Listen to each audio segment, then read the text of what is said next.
বিজয় লাভের জন্য মানুষ কি না করে থাকে,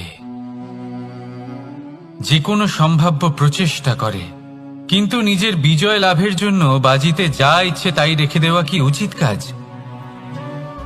কখনোই নয়। নিজের হারানো সম্মান, নিজের হারানো সম্পত্তি, নিজের হারানো অধিকার ফিরে পাওয়ার শুধু একটাই পথ রয়েছে, আর তা হলো পুরুষার্থ, দ্রুতক্রিয়া নয়। যে মানুষ নিজেই হেরে গেছে, নিজেই নিজের জয়লাভ করার জন্য অন্য কাউকে কিভাবে বাজিতে রাখতে পারে? এ হলো সম্পূর্ণরূপে অনুচিত। অনেক সময় অনেক ধন লাভ করার জন্য, অনেক সম্পত্তি লাভ করার জন্য আমরা নিজের আসল ধন, আমাদের আপনজন, তাদেরকে হারিয়ে ফেলতেও প্রস্তুত হয়ে যাই। এটা একেবারেই উচিত নয়। যত বড়ই সংকট আসুক না কেন, আমাদের আপনজনদের আমাদের সাথেই রাখা উচিত। নিজের বিজয়ের জন্য ওনাদের বাজি রাখা ঠিক নয়। এই ভুল কেউ একজন করেছেন, আপনি তা ভুলেও করবেন না। রাধা রাধা। নারী জন্মসূত্রে কারোর কন্যা, ধর্মসূত্রে কারোর পত্নী, আর কর্মসূত্রে কারোর মা। আমাদের মনে এই ছবি আঁকা রয়েছে একজন নারীকে নিয়ে, তাই না? একটা অতুলনীয় ভূমিকা রয়েছে নারীদের আমাদের জীবনে, আর নারী ছাড়া আমরা কিছুই নই। কিন্তু অধিকার, সেখানে আমরা একটা ভুল করে বসি। যখন নারী একজন কন্যা থাকে, যখন সে জন্ম নেয়, তখন তার ওপর অধিকার থাকে তার পিতার। আর তারপর যখন বিয়ে হয়ে যায়, তখন তার অস্তিত্বের ওপর অধিকার থাকে তার স্বামীর। আর যখন তিনি মা হন, তখন নিজেই তিনি জীবনের সমস্ত অধিকার দিয়ে দেন তার সন্তানকে। কিন্তু আমরা কি কখনো এটা ভেবেছি, এই জীবন হলো তার নিজের? যে নারী সবার কল্যাণ করছেন, তার জীবনের অধিকারও তার কাছেই থাকা উচিত, তাই না? তার নিজের জীবনের সিদ্ধান্ত সে নিজেই নিতে পারেন, নিজেই নিজের ভাগ্যের রচয়িতা হতে পারেন। আর এর জন্য আমাদের নিজেদের পাল্টাতে হবে, দৃষ্টিভঙ্গি পাল্টাতে হবে। কারণ এই ধারণা সেটা আজ বা কালকের ব্যাপার নয়, এটা ঘটে চলেছে বহু বছর ধরে, আর চলতেই থাকবে যদি আমরা এটা না বদলাই। আর এটা তখনই সম্ভব হবে যখন আমরা নিজেদের মধ্যে পরিবর্তন আনব। তাই আজকের পর থেকে, এই মুহূর্ত থেকে, কোনো নারীর ওপর অকারণ অধিকার স্থাপনের আগে সহস্রবার ভেবে দেখবেন। কারণ যখন নারী নিজের অধিকার কেড়ে নিতে বাধ্য হবেন, তখন শুধু এবং শুধুমাত্র বিনাশই ঘটবে। রাধা রাধা।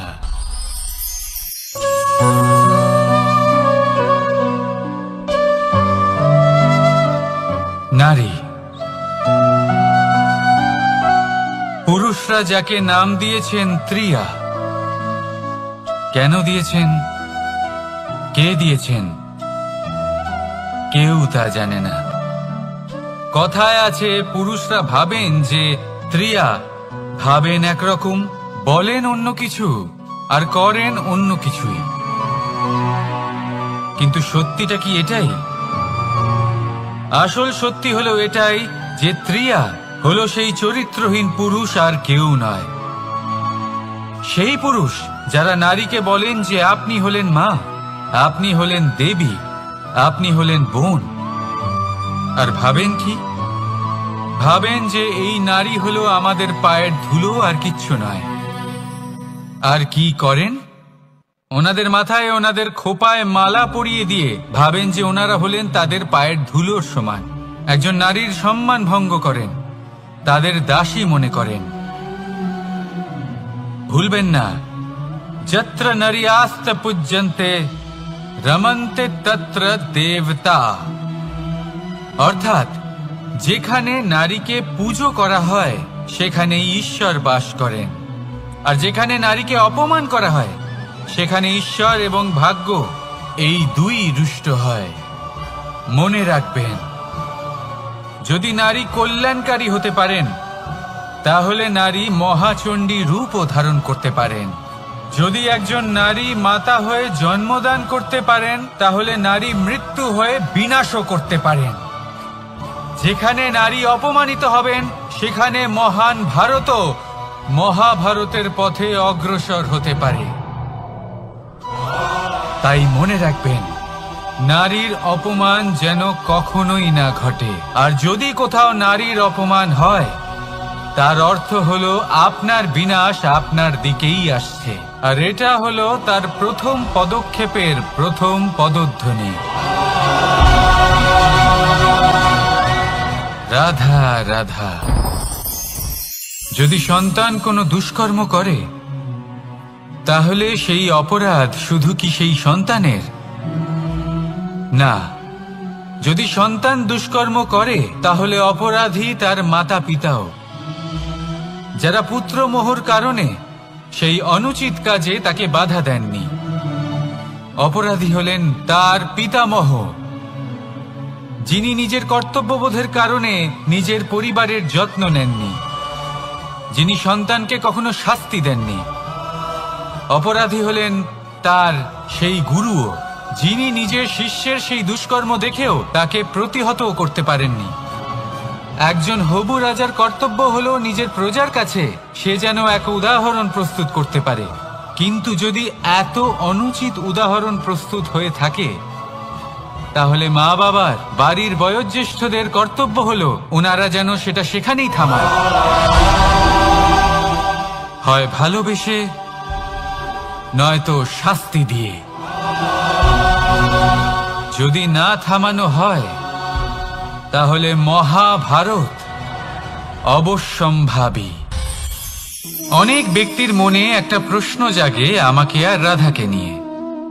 বলেন যে, না আমি আর রাধা একসাথে থাকি, না আমাদের বিয়ে হয়েছে। আমি এখানে দ্বারকাতে, ও ওখানে বর্ষণাতে, তাও এত ভালোবাসা কি করে? এ কেমন সম্পর্ক? আমি তাদের একটা সহজ কথা বলতে চাই। আপনি কখনো আয়নার দিকে দেখেছেন? নিজের দুই চোখের দিকে তাকিয়ে জিজ্ঞাসা করুন, এই দুই চোখ একসাথে কেন বন্ধ হয়, একসাথে কেন খোলে, একসাথে কেন ঘুমোয়, একসাথে কেন কাঁদে? আজীবন কোনো এক মানুষের সাথে সম্পর্ক রাখা অবশ্যই সম্ভব, তাদের সাথে দেখা না করে।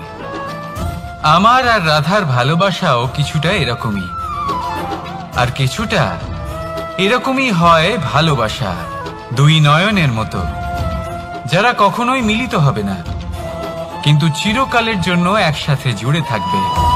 এই অনুভূতি নিঃস্বার্থ হয়, আর এই নিঃস্বার্থ ভালোবাসা আপনাকে আনন্দের পথে অগ্রসর করে।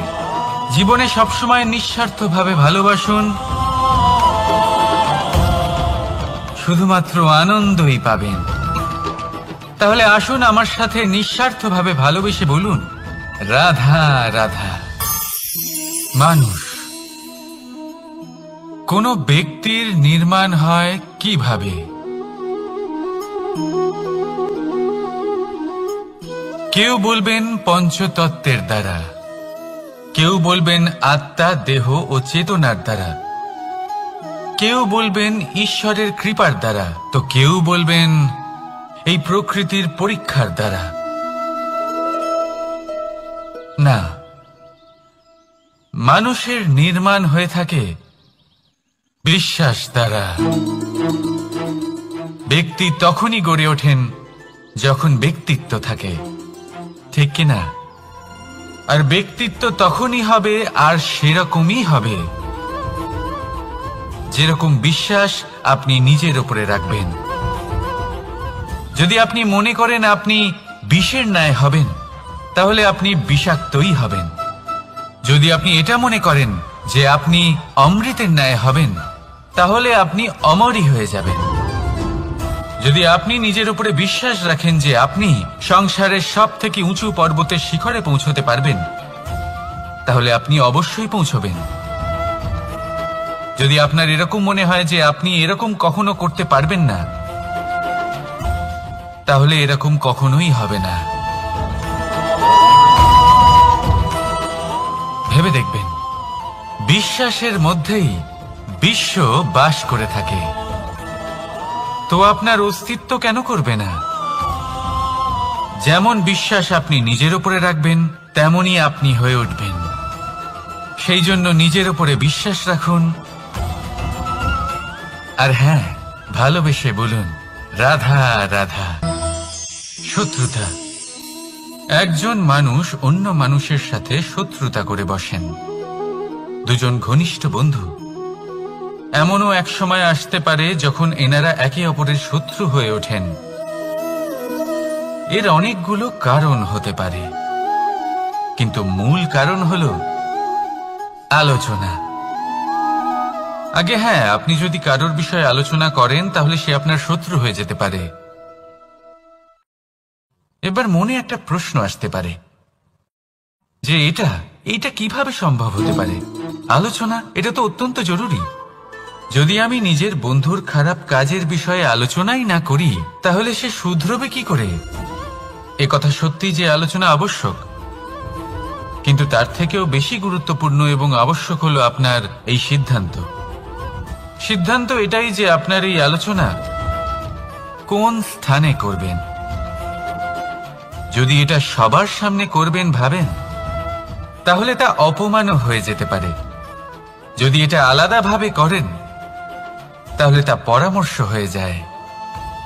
অপমান কেউ স্বীকার করতে পারেন না, কিন্তু পরামর্শ সকলের ভালো লাগে। তাহলে যদি আপন কারোর জন্য ভালো কিছু চান, কাউকে শুধরে দিতে চান, আর আপনার মনে হয় আলোচনা আবশ্যক, তাহলে সর্বপ্রথম সময়, পরিস্থিতি আর স্থানের কথা মনে রাখবেন। নয়তো এই আলোচনা আপনাকে খুব ভোগাতে পারে।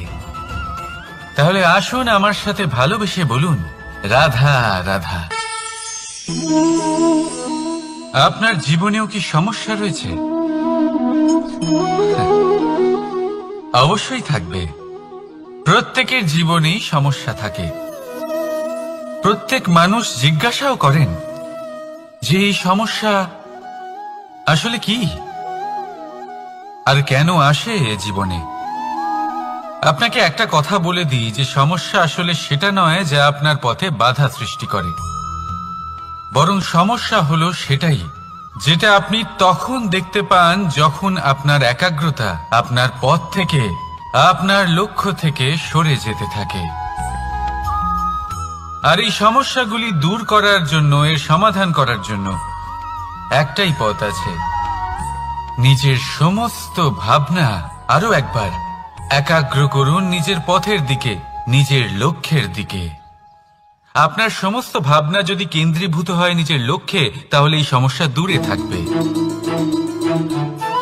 যদি এরকম না হয়, যদি আপনার মন একটু অন্যদিকে চলে যায়, তাহলে এই সমস্ত সমস্যা আবার সামনে চলে আসে আর বাড়তেও থাকে। দেখুন, যেখানে আপনার লক্ষ্য রয়েছে, বাণ যদি সেখানেই চালাতে হয়, তাহলে দৃষ্টি তো সেদিকেই রাখতে হবে। তবেই তো আপনি সেই লক্ষ্য ভেদ করতে পারবেন। সেই জন্য মনে রাখবেন, সর্বদা লক্ষ্য রাখবেন নিজের পথে, সেই পথেই সামনে এগোতে থাকুন নিজের লক্ষ্যের দিকে।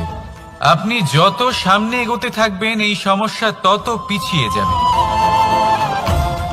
তাহলে আসুন আমার সাথে ভালোবেসে বলুন রাধা রাধা। এই পাখিরা সত্যি খুব সুন্দর, আমার খুব ভালো লাগে। আপনি নিশ্চয়ই শুনে থাকবেন যে কিছু পাখির কাছে ডানা অবশ্যই থাকে, কিন্তু উড়তে পারে না। তারা চায় উঁচু আকাশে উড়ে বেড়াতে এবং মেঘেদের সাথে কথা বলতে, করতেই পারে না। এবার এই সংসারেও পাওয়া যায় ঘুড়িও। এদের মধ্যে না জীবন আছে, না প্রাণ আছে, আর না আছে ডানা, কিন্তু এরা আকাশের সাথে কথা বলে, হাওয়ার বেগের সাথে কথা বলে, আনন্দ করে, উৎফুল্ল হয়ে ওঠে। আকাশে জীবনের কিছু মুহূর্ত কাটায়। তার কারণ কি হতে পারে? কারণ হলো সুতো। এই সুতো যদি সঠিক হাতে থাকে, তাহলে এই কাগজের তৈরি ঘুড়িও আকাশের উচ্চতায় উড়ে বেড়াতে পারে। এবার এই সুতো আসলে কি? এই সুতো হলো আসলে ভালোবাসা, এই সুতো হলো আসলে বিশ্বাসের। আর এটা আপনি দিয়ে থাকেন তাদের হাতে যাদের আপনি বিশ্বাস করেন, যাদের আপনি নিজের সর্বস্ব দিয়ে দেন। ভেবে দেখুন, এই ভালোবাসা আর বিশ্বাসের সুতো আপনি যদি সঠিক মানুষের হাতে দিয়ে দেন, তাহলে আপনি অনেক উচ্চতায় উঠতে পারবেন, আকাশের উচ্চতায় উড়ে বেড়াতে পারবেন, মেঘের সাথে কথা বলতে পারবেন, পাখিদের মতো উড়তে পারবেন, যা ইচ্ছে তাই করতে পারবেন। শুধু এই মানুষ সঠিক হতে হবে, এমন একজন মানুষ যার মনে আপনার জন্য ভালোবাসা রয়েছে, এমন এক মানুষ যার মনে কোনো স্বার্থ নেই, যিনি পরোপকারী, এমন একজন ব্যক্তি যিনি আপনার অস্তিত্বকে বাইরে নিয়ে আসতে পারবেন, তাকে উজ্জ্বল করে তুলবেন। তাহলে ভালোবাসুন, আনন্দ করতে থাকুন, আর এই আনন্দ সহকারে বলুন, রাধা রাধা। আমরা সকলে এমন ব্যক্তির সাথে থাকতে চাই যারা খুব মিষ্টি কথা বলেন, যাদের ব্যবহার আমাদের ভালো লাগে, যারা দেখতে সুন্দর হন, যাদের আমরা পছন্দ করি। আর সবসময় এমন ব্যক্তির থেকে দূরে থাকতে চেষ্টা করি যাদেরকে আমরা পছন্দ করি না, যাদের কথা আমাদের খারাপ লাগে, যাদের কথা একটু কঠোর হয়। আমরা সবসময় চেষ্টা করি এদের থেকে দূরে থাকার, ঠিক কিনা? কিন্তু যদি বাস্তবটা দেখি, তাহলে এই কঠোরতা জীবনে শান্তির প্রলেপ দেয়। ওষুধও একটু কড়াই হয়, কিন্তু এ কি করে? আমাদের সুস্থ করে তোলে। ঠিক সেইভাবেই ভালোবাসার এই অধ্যায় একটু কঠিন, একটু কড়াও মনে হতে পারে, কিন্তু এর ফল সবসময় আপনাদের স্বাস্থ্যের পক্ষে ভালোই হয়। সেই জন্য যদি কেউ আপনার নিন্দে করে, আপনাকে কড়া কথা শোনায়, আপনার ব্যাপারে আলোচনা করে, তার মানে এটা নয় যে সে আপনার শত্রু।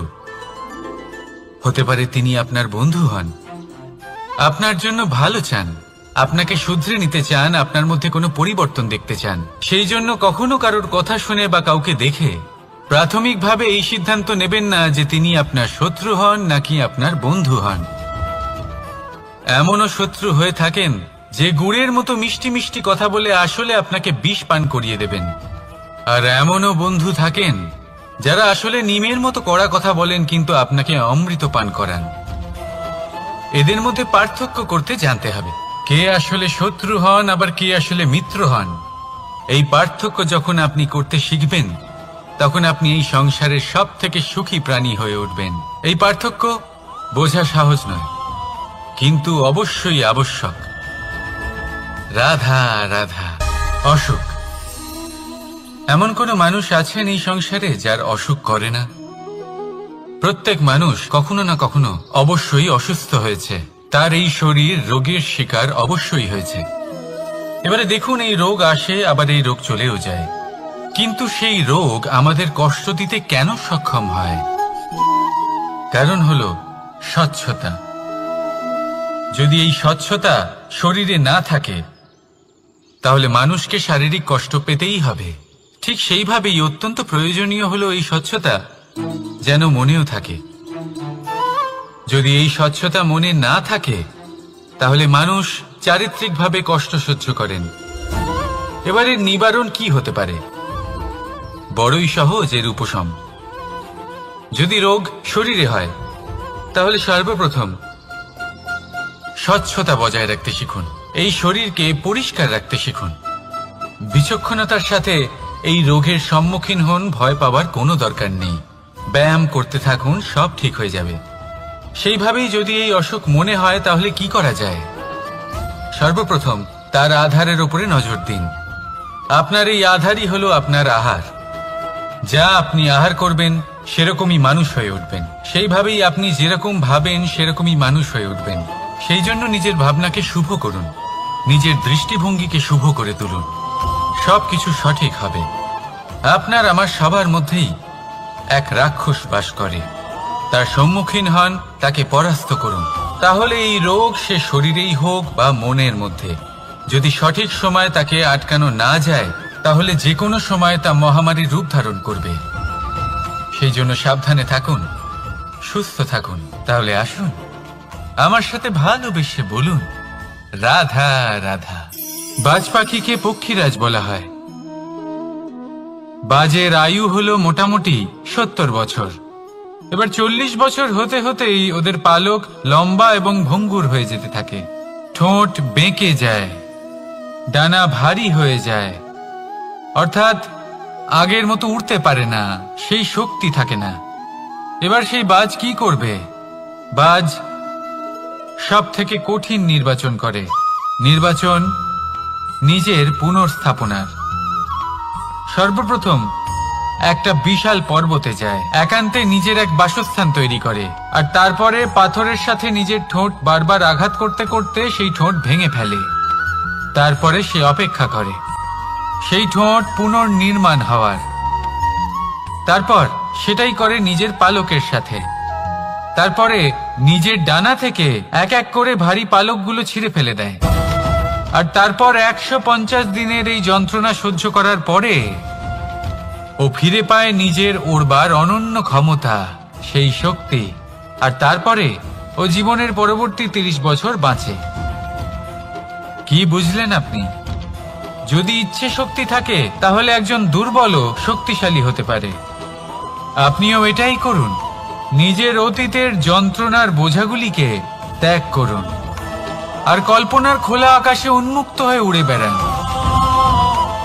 নিজের পুনর্স্থাপনা করুন, তবেই সর্বশ্রেষ্ঠ হতে পারবেন। আর মনে রাখবেন, এই ছোট ছোট পদক্ষেপই বড় বড় শিখরে পৌঁছে দিতে পারে। তাহলে আসুন আর আমার সাথে ভালোবেসে বলুন রাধা রাধা। আপনি কি কখনো জলকে নিজের মুঠোতে ধরে রাখার চেষ্টা করেছেন? চলুন আজ করা যাক।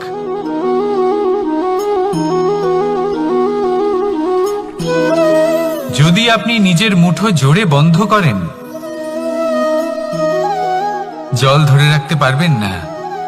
যদি আপনি তাকে এমনি বইতে দেন, তাহলে ও নিজের পথ নিজেই করে নেবে আর আপনার হাতেও থেকে যাবে। আমাদের জীবনও হলো কিছুটা এরকম, জলের মতো। নিজের পথ নিজেই করে নেয় এই জীবন। প্রত্যেক সমস্যার সমাধান নিজেই করে নেয় এই জীবন।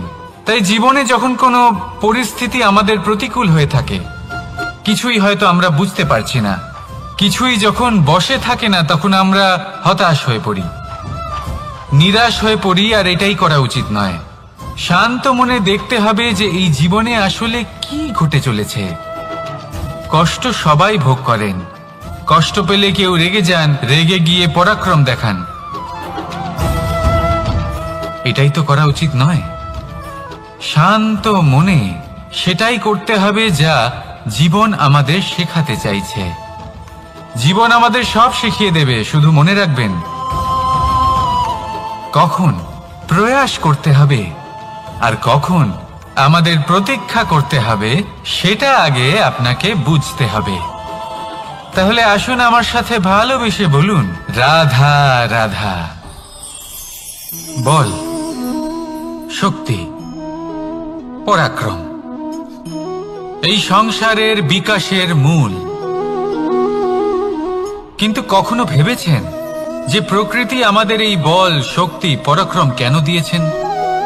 যাতে আমরা জীবনে কারোর উদ্ধার করতে পারি, কাউকে সাহায্য করতে পারি, কারোর জন্য ভালো কিছু করতে পারি, কোনো গরিব অসহায় মানুষের জন্য কিছু করতে পারি। এই বল, এই শক্তির সদ্ব্যবহার করতে পারি। কখনো দেখেছেন এমন মানুষ যার কাছে অসীম শক্তি আছে, কিন্তু তার সাথেই অসম্ভব অহংকারও রয়েছে?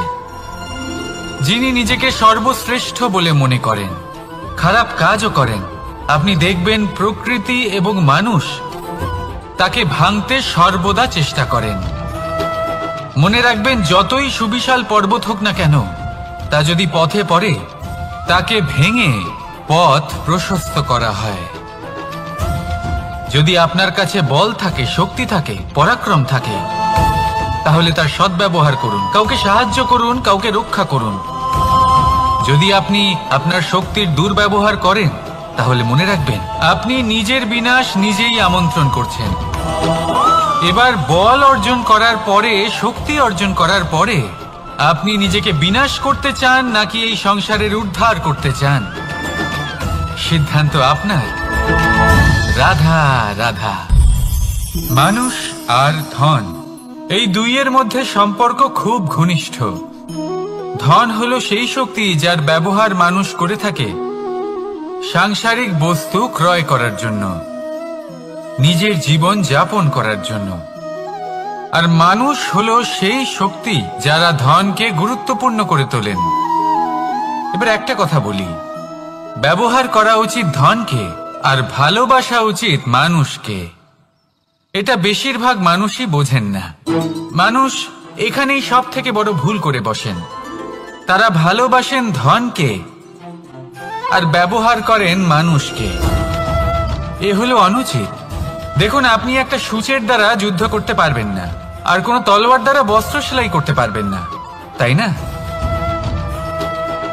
কোনটা কিসের জন্য হয় সেটা বোঝা অত্যন্ত জরুরি। আপনিও সঠিক দিকে অগ্রসর হন। মানুষকে ভালোবাসুন আর ধনকে ব্যবহার করুন।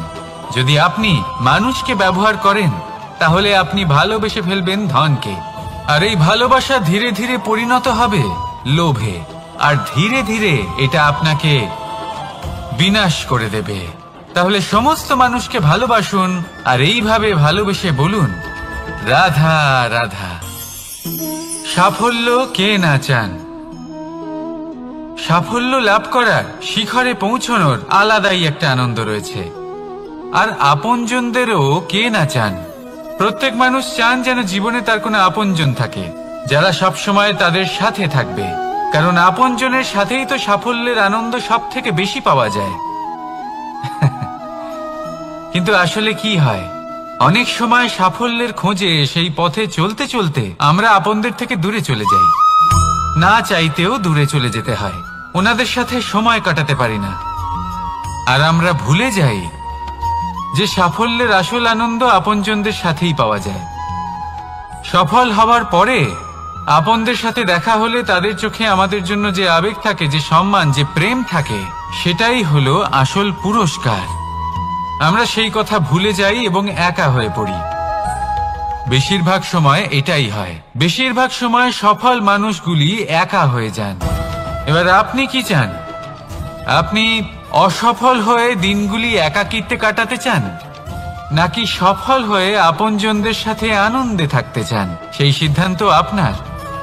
সাফল্যের পেছনে ছুটুন, নিজেকে উজাড় করে দিন, কিন্তু আপনজনদের সঙ্গ ত্যাগ করবেন না। সেই আপনজন যারা আপনার সাফল্যের জন্য দায়ী, সেই আপনজন যিনি আপনার সাফল্যে আনন্দ পান, সুখ লাভ করেন, তাদের কখনো ত্যাগ করবেন না। আসুন আমার সাথে ভালোবেসে বলুন, রাধা রাধা। ভগবান আর ভক্ত যখন এক আকার হয়ে যায়, যখন ভক্ত তার ভগবানের প্রতি এবং নিজের জীবনের উদ্দেশ্যের প্রতি সম্পূর্ণরূপে সমর্পিত হয়, তখন জন্ম নেয় ভক্তি। এই সংসারের সমস্ত আশা হয়তো আপনার সঙ্গ ত্যাগ করে দিতে পারে, তখনও ভক্তি সাথে থাকবে। ভক্ত আর ভগবান যখন এক আকার হয়ে যায়, তাদের মধ্যে কোনো পার্থক্য থাকে না।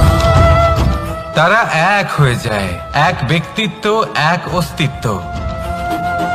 সেই জন্য কখনো জীবনে যে কোনো রূপেই, যে কোনো প্রকারেই, যে কোনো ঈশ্বরকে মান্য করুন। মনের মধ্যে শ্রদ্ধা ভাব জাগ্রত করুন, মনে ভক্তি ভাব জাগ্রত করুন।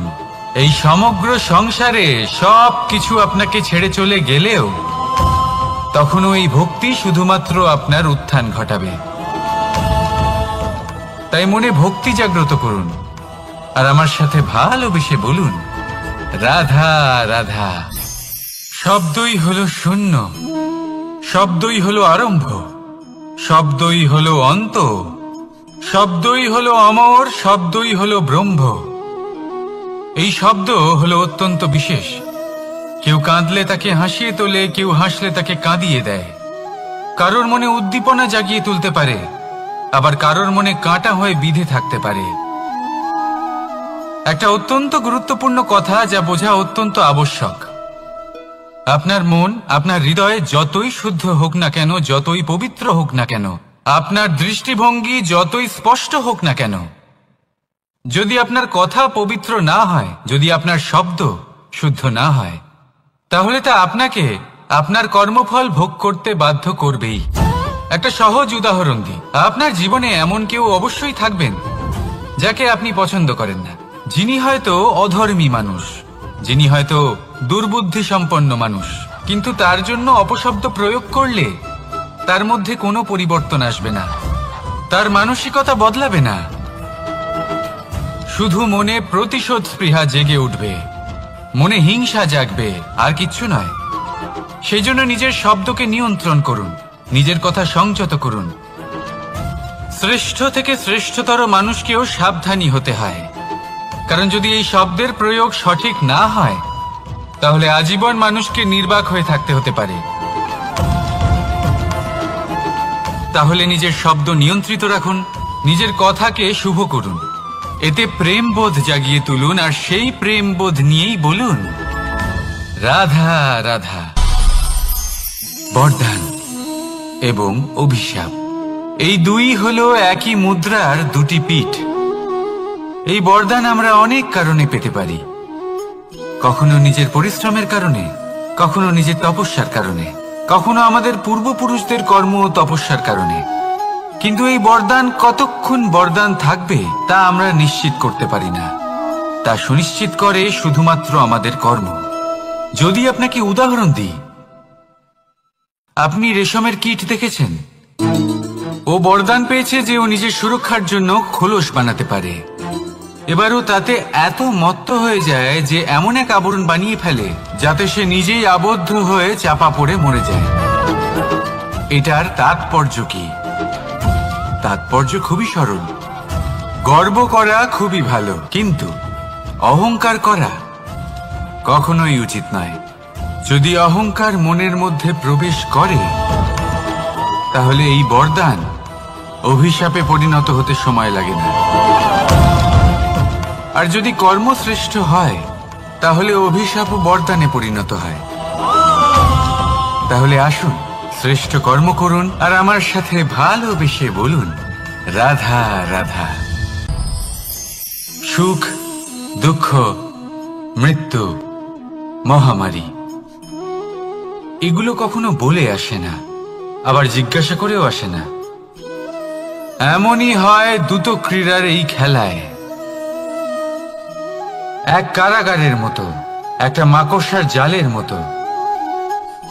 যেমন একটা মাকড়সার জাল একটা পোকাকে নিজের দিকে আসতে আকর্ষিত করে, নিজের চমকের দ্বারা, নিজের গঠন দ্বারা, সেরকমই দ্রুত ক্রীড়ার এই খেলা মানুষকে নিজের দিকে আসতে প্ররোচিত করে।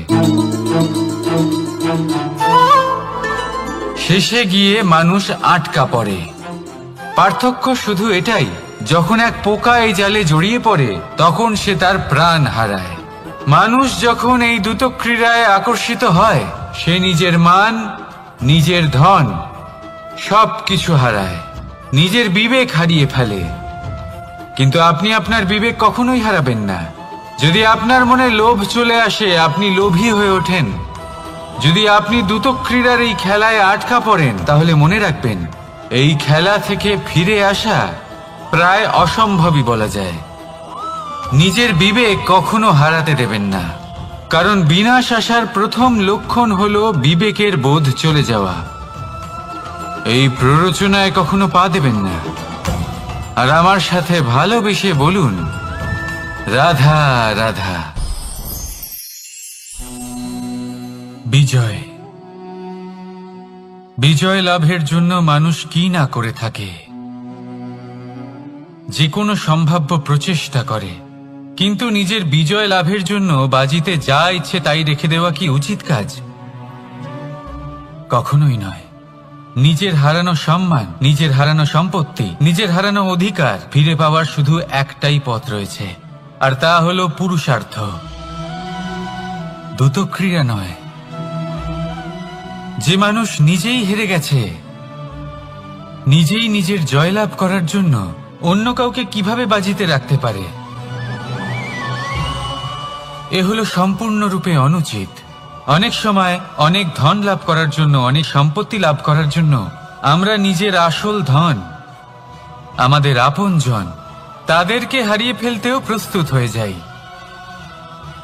এটা একেবারেই উচিত নয়। যত বড়ই সংকট আসুক না কেন, আমাদের আপনজনদের আমাদের সাথেই রাখা উচিত। নিজের বিজয়ের জন্য ওনাদের বাজি রাখা ঠিক নয়। এই ভুল কেউ একজন করেছেন, আপনি তা ভুলেও করবেন না। রাধা রাধা। নারী জন্মসূত্রে কারোর কন্যা, ধর্মসূত্রে কারোর পত্নী, আর কর্মসূত্রে কারোর মা। আমাদের মনে এই ছবি আঁকা রয়েছে একজন নারীকে নিয়ে, তাই না? একটা অতুলনীয় ভূমিকা রয়েছে নারীদের আমাদের জীবনে, আর নারী ছাড়া আমরা কিছুই নই। কিন্তু অধিকার, সেখানে আমরা একটা ভুল করে বসি। যখন নারী একজন কন্যা থাকে, যখন সে জন্ম নেয়, তখন তার ওপর অধিকার থাকে তার পিতার। আর তারপর যখন বিয়ে হয়ে যায়, তখন তার অস্তিত্বের উপর অধিকার থাকে তার স্বামীর। আর যখন তিনি মা হন, তখন নিজেই তিনি জীবনের সমস্ত অধিকার দিয়ে দেন তার সন্তানকে। কিন্তু আমরা কি কখনো এটা ভেবেছি এই জীবন হলো তার নিজের? যে নারী সবার কল্যাণ করছেন, তার জীবনের অধিকারও তার কাছেই থাকা উচিত, তাই না? তার নিজের জীবনের সিদ্ধান্ত সে নিজেই নিতে পারেন, নিজেই নিজের ভাগ্যের রচয়িতা হতে পারেন। আর এর জন্য আমাদের নিজেদের পাল্টাতে হবে, দৃষ্টিভঙ্গি পাল্টাতে হবে। কারণ এই ধারণা সেটা আজ বা কালকের ব্যাপার নয়, এটা ঘটে চলেছে বহু বছর ধরে আর চলতেই থাকবে যদি আমরা এটা না বদলাই। আর এটা তখনই সম্ভব হবে যখন আমরা নিজেদের মধ্যে পরিবর্তন আনব। তাই আজকের পর থেকে, এই মুহূর্ত থেকে, কোনো নারীর ওপর অকারণ অধিকার স্থাপনের আগে সহস্রবার ভেবে দেখবেন। কারণ যখন নারী নিজের অধিকার কেড়ে নিতে বাধ্য হবেন, তখন শুধু এবং শুধুমাত্র বিনাশই ঘটবে। রাধা রাধা।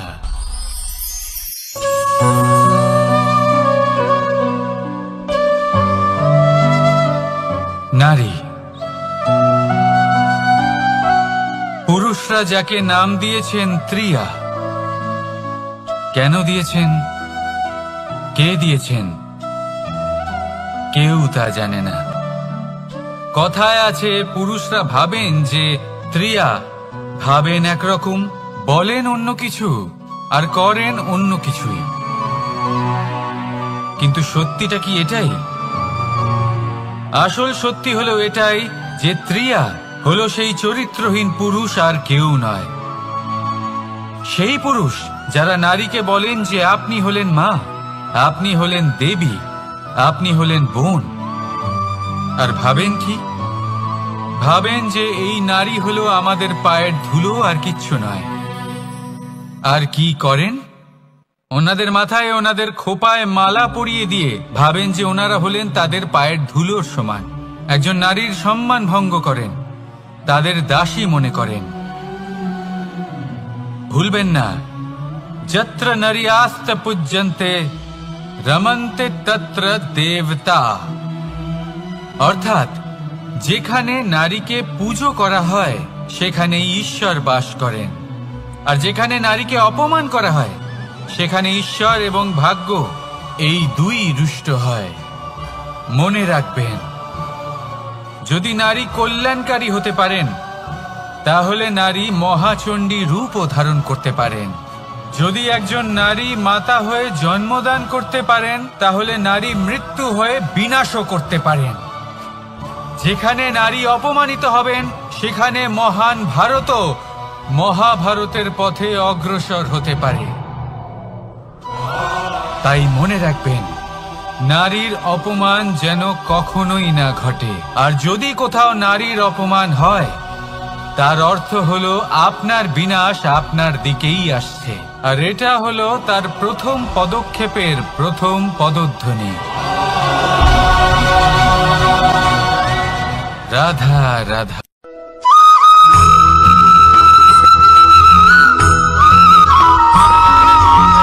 এই সংসারে সব থেকে বড় ব্যক্তি কে? আপনি বলবেন এ কেমন ধরনের প্রশ্ন, কিন্তু এটা হলো সব থেকে উচিত প্রশ্ন।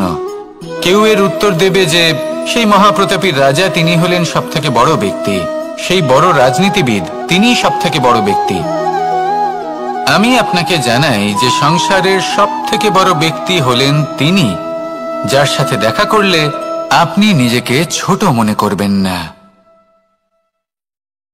কোন ব্যক্তি যিনি সব থেকে বেশি শক্তিশালী, আপনি যদি তার সামনে যান তাহলে উনি আপনার অন্তরের শক্তিকে বাইরে বের করে আনবে, আপনার অন্তরে লুকিয়ে থাকা শক্তিকে জাগ্রত করতে প্রেরণা প্রদান করবে। তিনি হলেন বড় ব্যক্তি, তিনি হলেন মহান ব্যক্তি। তিনি নন যিনি নিজের বল এবং ঐশ্বর্য দ্বারা আপনাকে তার সামনে ছোট প্রমাণ করবেন। এবং সেই জন্য মহাদেব আমার আরাধ্য হলেন আমার খুব প্রিয়। কারণ রাজা হোক বা ফকির, কেউ যদি ওনার সামনে যান তাহলে সে নিজেকে ছোট মনে করেন না। আপনিও যদি জীবনে অনেক বড় হতে চান তাহলে কাউকে কখনো নিজেকে ছোট মনে করতে দেবেন না। তার অন্তরে বড় হয়ে ওঠার প্রেরণা প্রদান করুন। আসুন আমার সাথে ভালোবেসে বলুন, রাধা রাধা।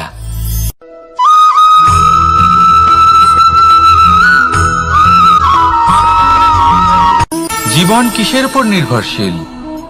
ধনের ওপর, বৈভবের অনুভব যদি আপনি করতে চান তাহলে তা পাবেন শুধু একতার দ্বারা, সংগঠনের দ্বারা। যদি আপনাকে উদাহরণ দিই, নিজের এই হাতটাকে দেখুন, 5টা আঙুল রয়েছে। কোনো একটা বস্তুকে নিজের একটা আঙুল দ্বারা তুলে ধরার চেষ্টা করে দেখুন, বড়ই কষ্ট হবে। তখন আপনি বুঝতে পারবেন যখন এই 5টি আঙুল একত্রিত হয় তখন কোনো কাজ কতটা সহজ হতে পারে। এটাই হলো শক্তি, একতার। সব থেকে ভালো উদাহরণ যদি আপনাকে দিই তাহলে বাঁশি। এই বাঁশি থেকে অত্যন্ত মধুর সুর নির্গত হয় যা সবার মন প্রসন্ন করে দেয়। এই কথা সত্যি, কিন্তু এই বাঁশি আমি একটা বা দুটো আঙুল দিয়ে বাজাতে পারবো না। আমাকে প্রত্যেকটা আঙুল ব্যবহার করতেই হবে, তবেই এর থেকে মধুর সুর নির্গত হবে যা সকলকে প্রসন্ন করবে, ঠিক কিনা?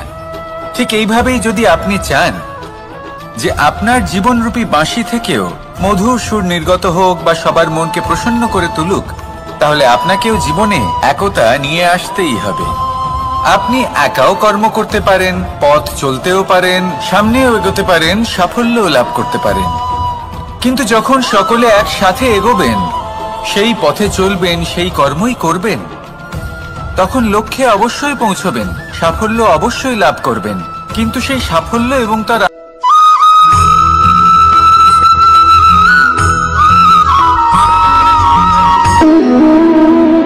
সম্পর্ক হলো আমাদের জীবনের একটি আধার।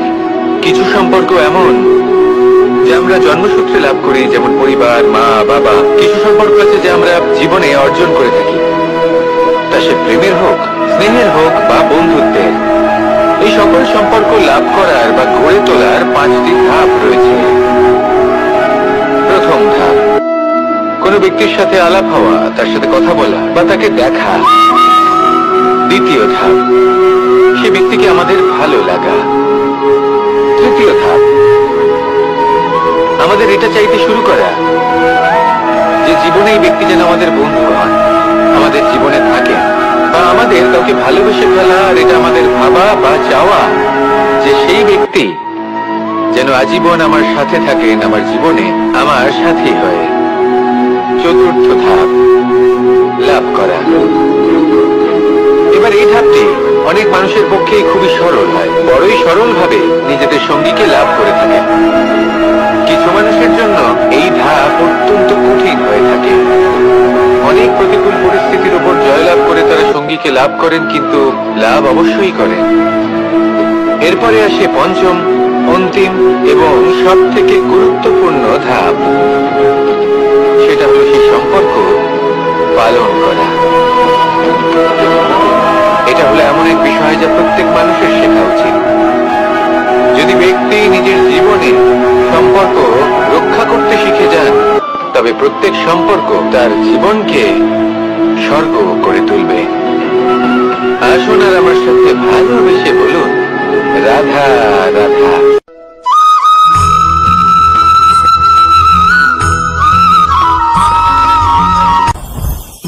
জীবনে কিছু শেখা অত্যন্ত গুরুত্বপূর্ণ। এবার কি কি শিখতে হবে সেই সব শেখানোর জন্য অনেক শিক্ষক রয়েছেন, কিন্তু কি শিখবেন না আর কি করবেন না এটা আমাদের নিজের অভিজ্ঞতা দিয়ে শিখতে হয়। কিন্তু তার মানে এটা নয় যে যদি আপনাকে শিখতে হয় যে আগুনের তাপ কতটা, আপনাকে আগুনের মধ্যে হাত দিতে হবে। না, অন্য কারোর অভিজ্ঞতা দ্বারাও শিখতে পারেন।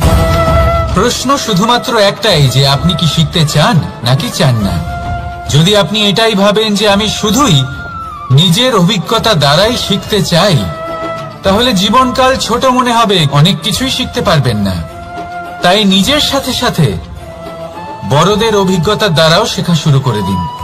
এই সংসারের অভিজ্ঞতা দ্বারা শিখতে শুরু করে দিন।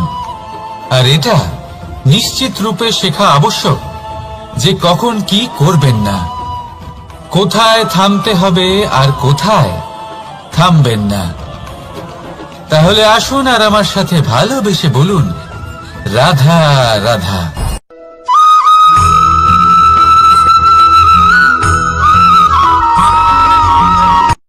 শুধু ওনাদের কঠোর ব্যবহার দেখলে আমরা একটু ভয় পেয়ে যাই। এবার ওনাদের এই কঠোর ব্যবহার আমাদের ভালো না লাগলেও অত্যন্ত আবশ্যক, কারণ মাতার থেকে আমরা যে শক্তি লাভ করি তা যেন নিয়ন্ত্রণ হারিয়ে বিধ্বংসী না হয়ে ওঠে। আমরা যেন কোনো কুপথে না চলে যাই, আমরা কখনো যেন দোষ না করে ফেলি। শুধু সেই জন্য পিতা এবং গুরু একটু কঠোর হয়ে ওঠেন, এবং ওনাদের এই কঠোর আচরণ ভবিষ্যতে গিয়ে আমরা অবশ্যই বুঝতে পারি। জীবনে কিছু বছর আমরা এগিয়ে যাই আর তারপর আমরা বুঝতে পারি যে বাবা এবং গুরু আমাদের যথেষ্ট ভালোবাসতেন, কিন্তু ওনাদের ভালোবাসার বহিঃপ্রকাশ আলাদা। প্রয়োজনীয় হলো এটা দেখার, এটা বোঝার যে শুরু থেকে আমাদের প্রতি ওনাদের আচরণ কেমন ছিল। ওনাদের কঠোর হওয়ার পেছনে ওনাদের ভালোবাসাটা বোঝার চেষ্টা করুন, ওনাদের চিন্তাটা বোঝার চেষ্টা করুন, ওনাদের পথপ্রদর্শনের আড়ালে আপনার ভবিষ্যতের জন্য যে পরিকল্পনা ওনারা করেছেন সেটা বোঝার চেষ্টা করুন। তখন আপনারা বুঝতে পারবেন ওনাদের ভালোবাসাকে। আপনার মনের মধ্যে আপনা থেকেই ওনাদের প্রতি সম্মান জেগে উঠবে। নিজের পিতা এবং নিজের গুরু এই দুজনের প্রতি কৃতজ্ঞতা প্রকাশ করুন আর আমার সাথে ভালোবেসে বলুন, রাধা রাধা।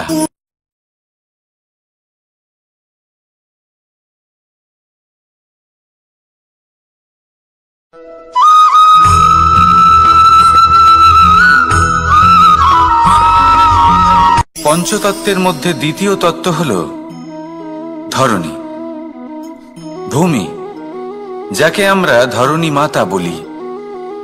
এই ধরণী ধৈর্য ধারণ করে, আর এর ওপরেই আমাদের সমগ্র সংসার নির্ভরশীল। কারণ এই ভূমি সহ্য ক্ষমতা রাখে, এর সহ্য ক্ষমতা হল অপরিসীম। সন্তান যতই আঘাত প্রদান করুক না কেন প্রেম পূর্বক সহ্য করে, আর তার বদলে অমূল্য রত্ন প্রদান করে। সন্তান যদি হাল চালায় তাহলে তার বদলে তাকে অন্ন প্রদান করে। এটাই হলো ধরণী। এবার এর থেকে আমরা কি শিক্ষা পেতে পারি? এটাই যে কারোর জন্য কিছু করা বা কাউকে কিছু দেওয়া মনে কোনো কামনা ছাড়াই।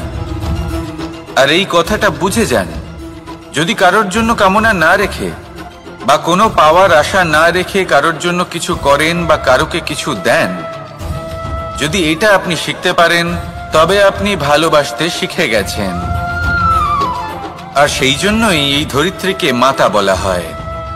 কারণ মাতা শুধু উনি নন যিনি গর্ভে সন্তানকে ধারণ করেন, মাতা তো উনিও যিনি জীবন বাঁচতে শেখান, যিনি জীবন বাঁচার উদাহরণ প্রদান করেন। তাহলে ধরণীর থেকে এই নিঃস্বার্থ ভাব শিখুন, নিঃস্বার্থ ভালোবাসা শিখুন, আর এই ভালোবাসার সাথেই বলুন, রাধা রাধা।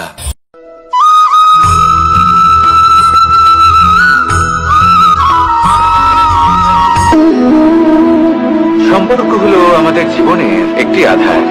কিছু সম্পর্ক এমন যা আমরা জন্মসূত্রে লাভ করি, যেমন পরিবার, মা, বাবা। কিছু সম্পর্ক আছে যা আমরা জীবনে অর্জন করে থাকি, তা সে প্রেমের হোক, স্নেহের হোক বা বন্ধুত্বের। এই সকল সম্পর্ক লাভ করার বা গড়ে তোলার 5টি